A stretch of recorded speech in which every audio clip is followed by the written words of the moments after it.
FHS season tickets.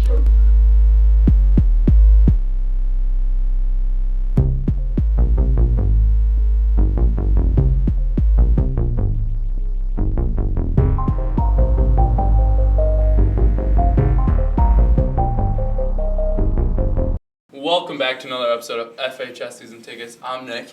And I'm Michael, and today we're happy to announce that we have a guest, Sam Vecenie. He does a couple things, has a podcast, and also writes for Vice Sports and also Sporting News. So you can find him also on Twitter. It's Sam Vecenie, and we're really excited to have him on the show. Yeah, we follow him on sure. Twitter, read some of his stuff, and we're going to be talking a lot of hoops, something we haven't had many people. We've been trying to get some hoops people, and now we have some. I'll have the first question, and I'm asking, why do you think Gonzaga is the best team in the country, and do you think they will win the title?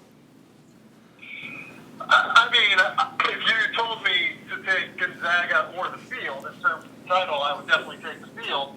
But I think that the reason I still consider Gonzaga the most likely team to get to the Final Four, kind of before we even get into matchups and like seeing the way the bracket breaks down, is that I think that they can match up with the widest variety of teams in a capable manner. So that, like, they can go big with Karnowski and Zach Collins and, you know, Jonathan Williams is a really good athlete at 4. They can go small with all of their point guards. Silas Melton's a really athletic, like 6'3" dude who can defend and shoot. They can just kind of match up with a variety of styles. They're also really efficient offensively. They're terrific defensively. I just look at them as a team that doesn't have many weaknesses. And I think that's really difficult to find, in a team that we've seen now over the course of almost 30 games. So Michael's the biggest college hoops guy. I think the question I would have for Gonzaga is, I know you can have to like clarify this for me, but is St. Mary's the toughest team? Because that was like the hyped game coming maybe like last week or a couple weeks ago. Is that their toughest game that they've played so far? Is that their toughest competition? No, I mean, they went out, they beat Florida, they beat Iowa State, they beat Arizona in the non-conference, they beat Tennessee on the road. Like, they've done a lot. Yeah, they have a pretty good body of work. Non-conference season. In terms of the West Coast Conference, yeah, St. Mary's is definitely the best. I think that St. Mary's is probably a top 20 team in the country, and they went out, beat the heck out of them in both the home and road games. So I think that Gonzaga's record, and what they've done so far in terms of resume, is even a little bit underrated by what we've seen around the country so far. Yeah, they did beat Arizona. Granted, they didn't have Lonzo Trier, but Nick did mention that like they haven't been tested in a while besides St. Mary's, but they do have a good win against Florida and also against Iowa State, two teams that will be in the top that are in the top 25 because the AP poll did just get released. Nick, what's the next question? Well, first I just want to closing remarks. Sam, you obviously would know, but I mean I'm a pretty big Kentucky fan, and I don't know if I can trust undefeated teams after Kentucky lost in the Final Four. Like going to March Madness, and I feel Kentucky like you're almost beat an undefeated Wichita State team. Yeah, I feel like you're almost at a disadvantage when you're undefeated going to March Madness because you just have that pressure of having that undefeated season. And I don't know, it's pretty hard to live up to, especially looking at a Kentucky team just loaded. But we'll save that for another time. A question that we want to talk to you about is, how do you rank teams in non-power conferences heading into tourney? And what do you expect of them? Like Gonzaga, well, we already mentioned Gonzaga, but SMU, Cincinnati, teams like that. Yeah, Gonzaga is absolutely a potential Final Four team. Of the rest of the group, I think I kind of like SMU the best. SMU just kind of lines you up with a bunch of guys that are 6'5" to 6'8", and they're switchable defensively, and they can really knock down shots. They've hit almost 40% of their three-pointers this year. They get a ton of extra possessions on the offensive glass. They attack there.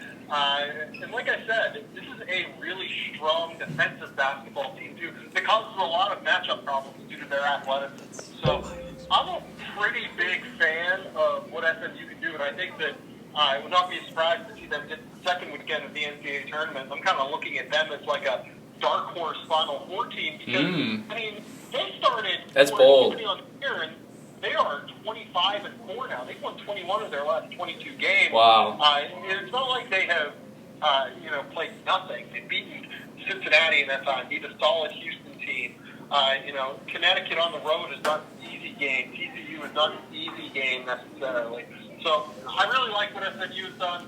Cincinnati, the offense is getting better with the Bearcats for sure, but I think they're a year away from where that I truly trust that offense. So they're going to get back like Kyle Washington, Jacob Evans, Jerron Cumberland, like all those guys. Those guys are going to be back next year. I think their offense is going to be a lot better whenever those guys are back. But I mean, you saw the game yesterday on Sunday where they dropped 49 points against UCF, and I understand UCF is a really awkward matchup due to Taco Fall, and they play a little bit slow. But you just can't. I mean, you can't trust the team. It's the same way I'm down on Virginia this year. But you can't trust the team that's going to drop like 40-something points in a regulation basketball game when the possessions are like not at like the 55 level. Like that was a 60-possession game where they scored 49 points. It's insane. Yeah, Sam, you actually mentioned something I was just about to tell you. Why I like SMU a little bit over Cincinnati. That UCF game, their offense just looked lost in the second half. They could not penetrate against UCF, couldn't get points in the paint with Taco Fall, and then they're not a great outside shooting team, so they really struggled in that game. What do you think hasn't clicked with Duke this year, and do you think Derrick Thornton would have played a big role this season had he not transferred to USC?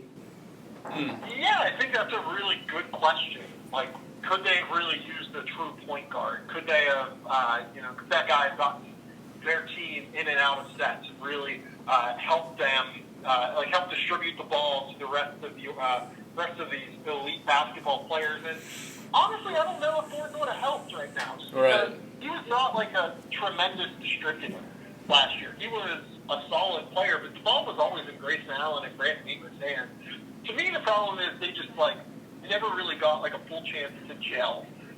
This was a team that dealt with injury issues at the beginning with Jason Tatum, Markelle Fultz, and the Harry Giles thing that has stretched into the entire year now. Then Coach K missed some time, and they start to go on a run. They've gone on a couple of 7 or 8 game winning streaks this year, and I think that maybe they can get on another one. I mean, they're as talented as anyone is in the country, but it's hard to have total faith in this group. They still aren't a great defensive team, and a lot of that comes from cohesion and knowing how to play together. And it feels like their role allocation has been a little bit off too. Like Jason Tatum's played really well over the course of the last 4 weeks, I would say. And Luke Kennard's been great the rest of the year, but these two guys kind of don't mesh well together on the floor, it seems like, for whatever reason. Tatum wants to continue to take a step forward, whereas Luke Kennard has kind of established himself as the guy. It's a really tricky problem to kind of have to undertake whenever Coach K missed a month in the middle of the year and is still kind of getting used to coaching these guys in a little way, I think. So we'll see what Duke can do, but there's just a lot of questions about this team right now and whether or not they can be a consistent, get on a consistent run for 6 games against really, really good competition. Yeah, I definitely agree with your point about gelling and chemistry with teams that are that talented, because I definitely think that this team is the most talented in the country. You can give that label, but the chemistry issue is a great thing, and I hate having to relate back to that Kentucky team a couple of years ago that went to the Final Four, that went undefeated, but that was a factor with them. Over the summer they went to the Bahamas. Calipari has always been good with dealing with superstars and chemistry and talent of that level, so I think that was a major factor in them doing so well that season, and something Duke has to work on if they can even do it. But again, Mike's always said I wouldn't bet against Duke in March Madness, but I mean, it's going to be hard to pick against them based on the talent, and we'll see if it can click together. With the way they played this past week, especially the loss to Miami without Grayson Allen, I think I'm going to change that to we'll see how the draw goes. It's going to be, they could do something in March Madness, or they could just completely flop, lose in the first round. I could see both scenarios happening. Yeah, I don't think Duke's going to necessarily flop, but I think that... Well, it depends on the matchup. They may not be able to go on the run. Yeah, exactly. So now we're going to segue. I'm an NBA guy, and this is kind of the happy medium of, I know you like the NBA draft a lot. Some guy that you've covered this year is Lonzo Ball, and he's a pretty polarizing guy. That jump shot, to me, being a basketball player, just looks super ugly, but man, does it go in, and it's going in consistently. But something that you brought up is how dribbling to his right, he's only taken, which is a crazy stat, 1 jump shot dribbling to his right hand off of a pull-up on his right hand. And I just wanted to know how you think Lonzo Ball is going to transition into the NBA and what that's really going to be like.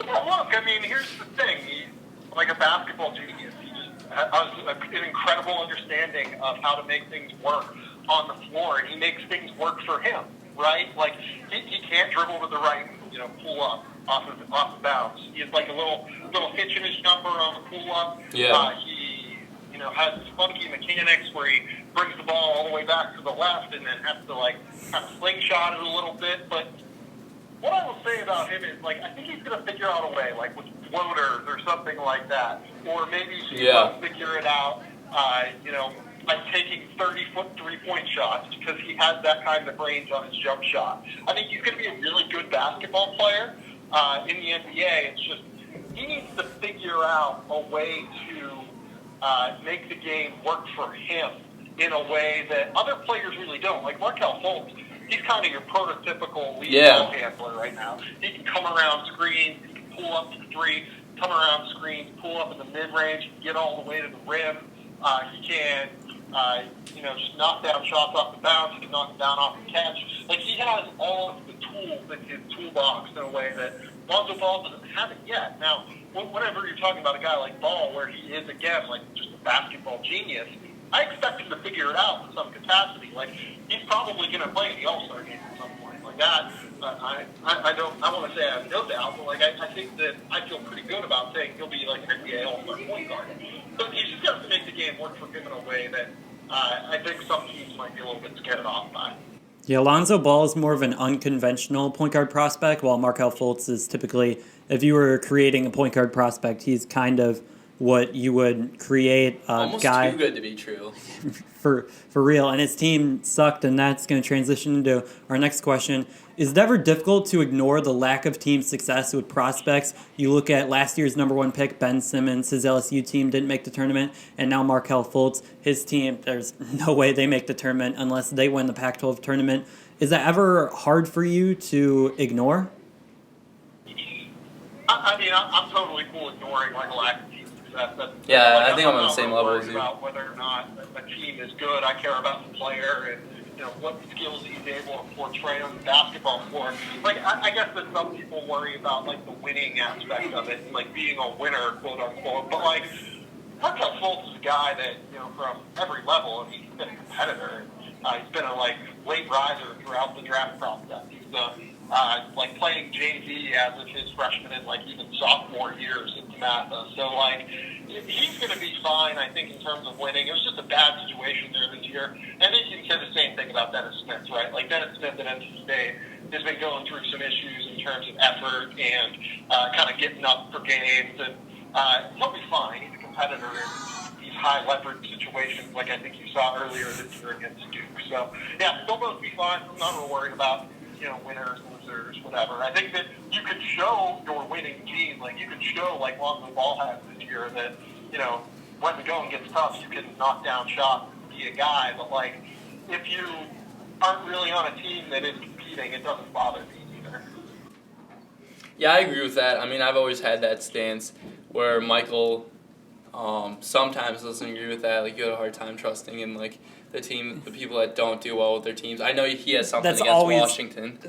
Well, I have something against Lorenzo Romar. I just don't think the guy can coach. He runs 2 centers at the same time with Fultz. They can't spread the floor at all. It just ruins their team. But I've gotten over it with Fultz, but with some prospects, I'm always concerned if their team, if it looks like their team at this point in college, how they're going to be in the NBA. Nick, what's your next question? Yeah, I have a final NBA draft question, which these 2 players have been because I don't get to see, I don't watch like a ton of college basketball, and I definitely I haven't watched these players a lot. Lauri Markkanen especially, and then you throw in Jonathan Isaac. I want to know, well, first of all, who you think has maybe the more pro potential, and what are your thoughts on both these players? Like, Lauri Markkanen, just it's like seeing the stats that this man puts up, like almost leading, like being in conversation for the best three-point shooter in the country at 7 foot. I just think that that's loads of potential there. I don't want to make the Dirk comparison because I don't know how many people could be Dirk-like, but I think he's the closest thing. I want to know, and Jonathan Isaac, of course, being very versatile out there. So I really want to know the pro potential you see and who you think has more. Yeah, I mean, what I'll say about those two is they're going to be a fit for the right team. Like, you can see a situation where one is better than the other one depending on what that's fair. they go into. I think they're very similar level prospects. With Isaac, you're talking about more of a two-way player, more of a guy who is really solid defensively, rebounds, blocks shots, gets steals, really can stay in front of a wide variety of players. He's very switchable defensively. But his offensive game isn't all that far along yet. He's like a 6'10" guy who can handle the ball a lot and who can shoot. But he's still just not quite there yet in terms of creating for himself yet. He moves well off ball, and I think he'll be a very useful player. But the key for him now is going to be being able to consistently create offense for himself. Now, Markkanen, it's kind of the opposite. Markkanen can create offense for himself basically any time. I mean, he's the best 7-foot shooter I think that has ever entered the NBA draft. Wow. So, like, whenever you're talking about different guys and different kind of skill sets, it's going to be very dependent where they go. These two guys are excellent basketball players, and I think any team in the top 10, beyond like that top tier of like Markelle, Fultz, Lonzo, Ball, those guys, they're going to be happy to get John Isaac and Lauri Markkanen. Yeah, I agree with that. I think it was your article or you retweeted about Markkanen where you talked about his block rate and steals rate being abnormally low for an NBA draft prospect in round one, so that's definitely a concern. His offensive game just so polished, such a nice, smooth-looking jumper, especially for a 7-footer. But my last question about the NBA draft is that we both agree that if Malik Monk was 2 inches taller at like 6'5", 6'6", he would be in top pick consideration, easily top 3, we feel. Do you think he's getting slept on due to his lack of height? And I feel like average fans don't realize how small he actually is. Yeah, Malik Monk's like 6'3" with a 6'4" wingspan. It's really difficult to be a star in today's NBA unless you're like Stephen Curry. Whenever you have that kind of height and length, then you're not a point guard. Malik's definitely a 2. He is definitely a guy who can get hot at any like time. You know what I mean? Like that guy goes, as Kyle Tucker over at SEC Country puts it, he just goes nuclear, like at random times. Yeah. You can't stop it. Like he was, this Saturday, like he was terrible for the first half. He went crazy. That game against Florida. And then the second half, like he was a monster. He dropped like 30 points in the second half or something. Like the guy can just get hot at any given time. When you're talking about guys like that, it's a little bit difficult, I think, to rate them as prospects. Like, is he genuinely a special shooter, or is he just like a guy who's kind of going through a hot streak now, and once he gets faced with more NBA length and more consistent defenders, like, is that going to be an issue? So, I'm in on Malik Monk, certainly. I think he's definitely worth a top 10 pick, maybe even like a top 7 pick, but it's tough, when a guy like doesn't do a ton of other stuff but score. He kind of did show that off against Florida. He dropped like 5 assists, grabbed a few rebounds. Like his overall game against Florida was, I think, the best that I've seen from him this year. Just the key for him is going to be continuing to round out that skill set and kind of creating more margin for error in terms of whether or not he hits. Yeah, his athleticism for me is what I think sets him apart with that 3-point ability and that 40-inch vertical. But something that the only other shooting guard with like shorter shooting guard that has had mass success, like all-star success, that I can even think of is D Wade, and that I don't think you could even compare them at all because Monk's slight build compared to D Wade's physical prowess, like with his big, strong body. But it's gonna be interesting to see what Malik Monk. How he pans out. It was interesting to hear that he only has a 6'4" wingspan, which is that's scary almost whenever you're a shooting guard with 6'3" height, only 6'4".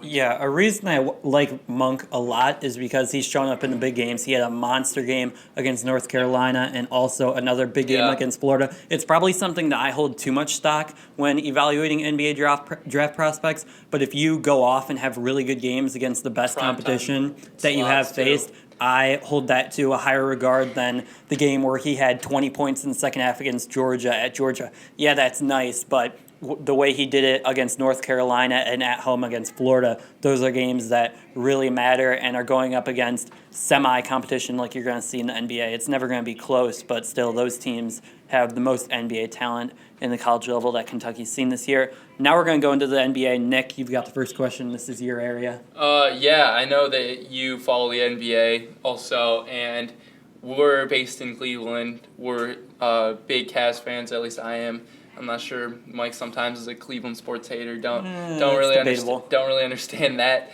But where do you think the Cavs are if compared to obviously the main competition, which is the Warriors? How do you think they match up? How do you think it boosts their team with the additions of Deron Williams and possible Andrew Bogut addition? I just like those two additions kind of allow them to do more stuff, right? They can just kind of match up in a wider variety of ways with Eastern Conference competition. Like, having said that, though, I don't really see a way that those two help them against the Warriors. But, like, who's out there that would help them against the Warriors? Probably not really anyone.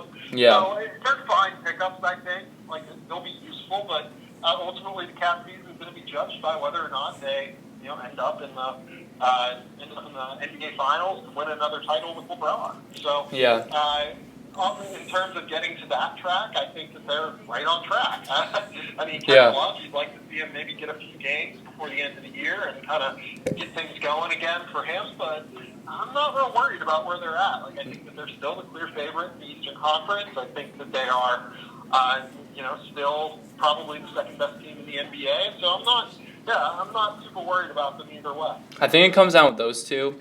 They might not help in the finals, but when it comes down to LeBron's minutes or just all our star players' minutes, I think the variety, like you mentioned, the variety of lineups they can come out with, and also regular season and maybe the beginning of the playoffs, I think they're going to help a lot with minutes and staying competitive in those games when we have LeBron and like Kevin Love out of the game, when you're having Kyrie to be like a one-man show.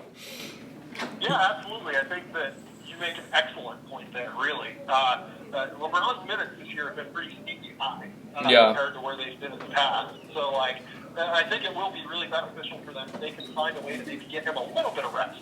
No, not a ton necessarily, because they need to keep that top speed, I think, but, just get him a little bit of rest. For sure, I agree with you. I think injuries is the biggest thing in basketball because you're only running 5 guys out there, and I really want to see the Cavs limit the injuries to those key players like LeBron and Love. Yeah, and I've agreed on most of your takes, but something that I disagree with, I've seen that you really like Omri Casspi to the Cavs, and I really don't see it. I think they already have enough wing shooters with guys like Kyle Korver, J.R. Smith, Iman Shumpert. It doesn't really help them this year. I'm not saying to pick them up off of waivers this year. I'm saying that if you can go out and pick him up off of waivers, get his bird rights for next year, or get his early bird rights for next year, you can maybe be in a good place to replace Kyle Korver and Richard Jefferson. I mean, I think Korver is going to be with the Cavs past this season. I mean, RJ, he's probably going to retire after this year. I'm not sure if he's made official, but I don't think Casspi replaces Jefferson too. I don't know how much they compare, but Korver for sure. If he would leave, that'd be a big blow, and Casspi, I guess, could absorb that, but I'm not sure how that works out. It's more of a long-term idea than anything. I'm not saying that Casspi will help them this year, but Caspi's a guy at 6'8", 6'9", who can defend 3s and 4s. He can knock down shots. He's hit 40% of his 3s over the last few years. It's just an interesting idea to me. It would rely on the Cavs being willing to pay Omri Caspi's salary the rest of the way and pay into the tax. But to me, it's an interesting idea because if you can get a guy who can really help you, if you look at the Cavs situation next year, it's going to be difficult for them to try and replace a Kyle Korver if he leaves free agency, or replace a Richard Jefferson if he retires, because their options are limited in terms of what they can do because they're over the salary cap. So I like the Casspi as a way to get the talent guy who I think is very helpful and a very solid rotation player in the NBA. And just get him for free, maybe. Yeah. As far as like being able to pay him luxury tax and have to pay him the offseason. Yeah, I would agree. I mean, it would be a beneficial move. It would be a LeBron return to Cleveland, kind of maybe the same effect. Hopefully. How about that? I'm coming home. Yeah. I think Sports Illustrated would have to write an article on Omri Casspi coming home to Cleveland. Yeah, and honestly, we'll probably know by the time this podcast comes out, whether or not he cleared waivers. He probably will clear waivers. Yeah. I just like the idea of... No, yeah, for sure. I think it would be beneficial. And making it a play to get better in the future, not now. Yeah. Do you have another question for me? I'm going to ask, since you're from LA, do you think that the Lakers are on the path to relevance, or do you think losing their first-round pick, whether it's this year or next year, will set the rebuild back even further? Well, they need to lose it next year. They need to be tanking right now to where they end up, with the number 2 odds to get the pick. Yeah. Because, if they lose it this year, they also are probably on pace to lose it in 2019 to Orlando as well, from the Dwight Howard trade. So, they really need to be able to have this pick and the 2019 pick due to stepping rules, obviously. You need to kind of look at how those picks all kind of work out in terms of losing and trades. You can't trade picks into the future 2 years in a row. In terms of whether or not they're on the right track, oh boy. I'm skeptical on Magic Johnson. I think that most people in the industry are. No one smart is saying that this is a disaster hire, I don't think. Yeah. It's just a total unknown.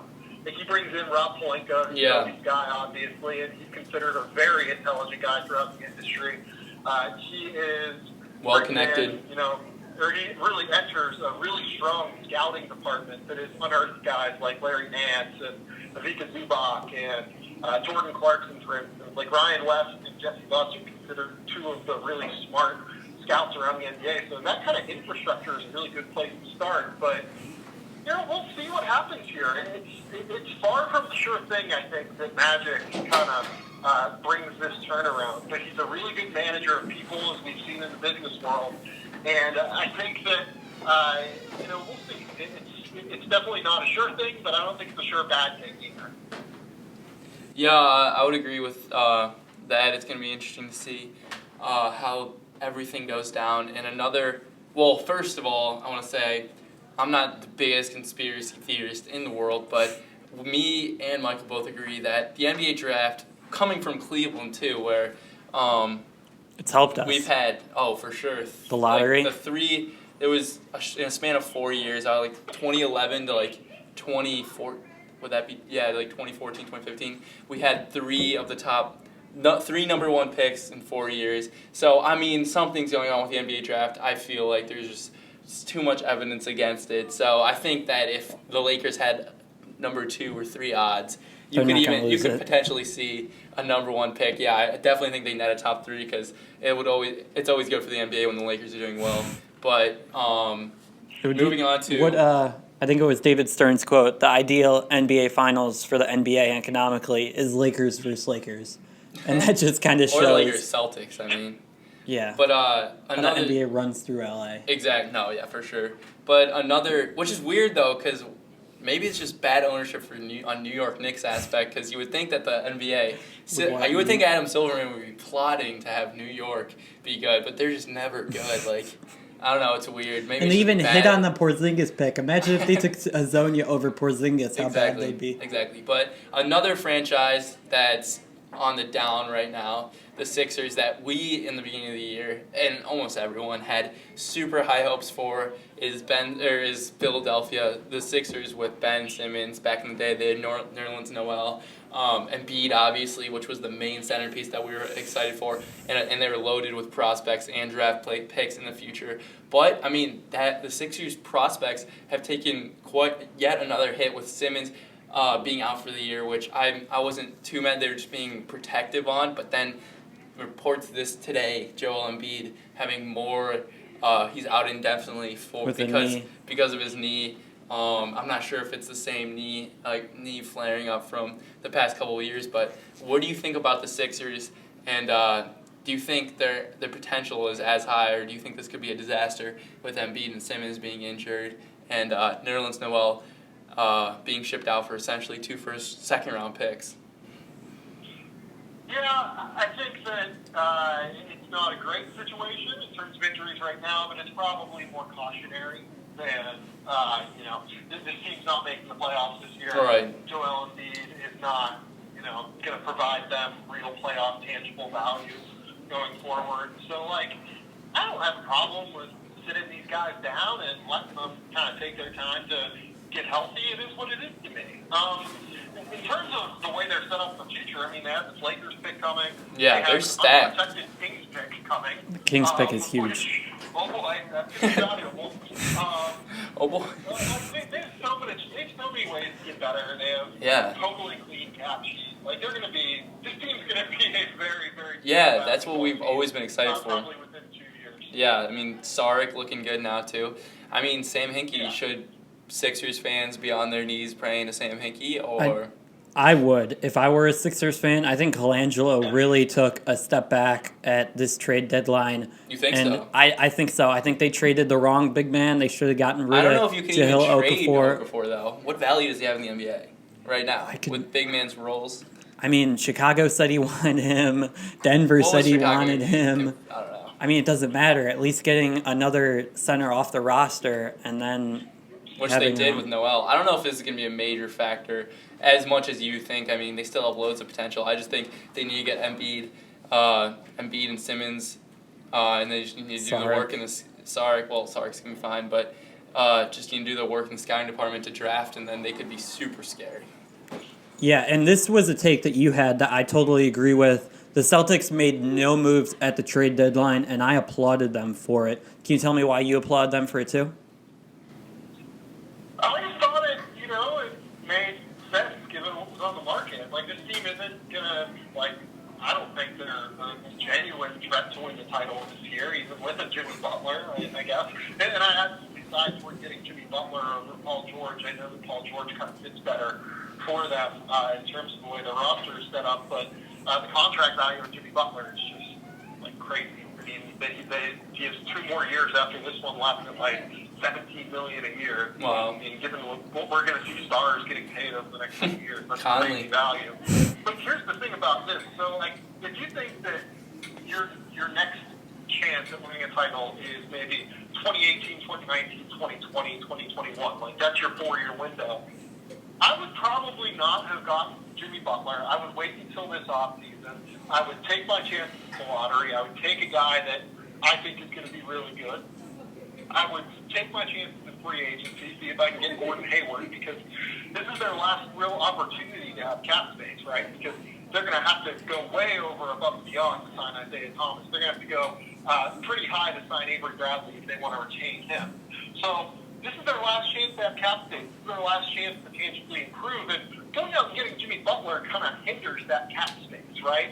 So I think that if you go out and get a free agent this summer, it doesn't preclude you from making a trade later and getting a Jimmy Butler or a Paul George in there. You could go out and theoretically sign Hayward, sign whoever you want as a difference maker as a free agent. You could draft Markelle Fultz. Then you could trade the Nets pick, Avery Bradley, the Nets pick Jay Crowder and, Jaylen Brown for Jimmy Butler. And I think the Bulls probably have to take that, given the fact that they are where they are. Yeah, for sure. Now. So I just don't think that making a move this trade deadline was a great move for them. I think it made a lot more sense to, build towards this summer, and then you can do this summer. And then if you don't get Gordon Hayward, you don't get a free agent, you just go and make the move. And that's how you improve. That's how you get better. I think the moral story of that is Boston should just be thanking the Brooklyn Nets for really setting them up for extreme success in the future.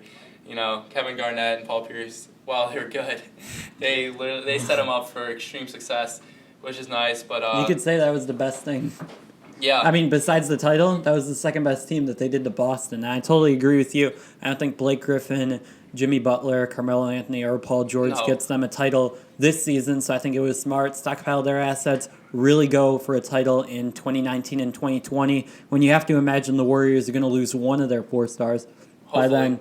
And also, LeBron will be like 34 by 2020, so that's going to be their time to strike. I totally agree with you. Nick, you're going to have the last question before we wrap it up? I mean, I really don't know what other questions I need to ask. I just think that Warriors and Cavs are, I mean, for this season, it's just going to come down to that, and I'm super excited for that. So I think we can wrap it up here unless, Mike, you have another question. Yeah, I'll take one more. Going back to the NBA draft, skipped over this one. How much of an impact does age factor into NBA draft selections? I like Jamal Murray way more than Buddy Hield last year, partially due to the fact that he was over 3 years younger and also the other forms of his game. So how much does age really factor into that? It absolutely factors in. I mean, here's a really good example of that. Like, the reason that I think there are 5 better point guards in this draft than there were in the, like, any in the 2016 draft is that you look at Kris Dunn. So Kris Dunn is 22 when he gets picked, 23 years old now.